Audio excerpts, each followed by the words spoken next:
আপনি এরকম একটা মানুষ হতে চান যার কথা শুনে মানুষ প্রভাবিত হবে, ইনফ্লুয়েন্স হবে, মিনিং তাদের লাইফে কোনো একটা ইমপ্যাক্ট ক্রিয়েট হবে। অথবা আপনি এরকম একটা মানুষ হতে চান যার কথা শুনে মানুষ পারচেজ ডিসিশন নেবে। অর্থাৎ কোনো কিছু কিনবে। যেই মানুষটার কথা শুনে আজকে আপনি প্রভাবিত হচ্ছেন বা কোনো পারচেজ ডিসিশন নিচ্ছেন অথবা সে তার কথা আপনাকে কোনোভাবে ইমপ্যাক্ট করছে, এই মানুষটা যেটা বানাইছে সেই জিনিসটার নামই হচ্ছে পার্সোনাল ব্র্যান্ড।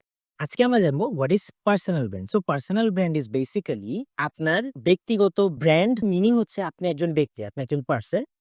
হ্যাঁ? সো আমরা তো দেখি যে কথার কথা আমি যদি বলি বাটা, আমি যদি বলি দারাজ, আমি যদি বলি স্বপ্ন, right? This are brands, right? That side brands. But when a person an individual মানে আমি একজন মানুষ এতটা ভ্যালুয়েবল হয়ে যাই, যার কথা শুনে মানুষ প্রভাবিত হচ্ছে, যার কথা শুনে মানুষের ডিসিশন চেঞ্জ হচ্ছে বা মেক হচ্ছে বা মাইন্ডসেট ক্রিয়েট হচ্ছে, I become a personal brand.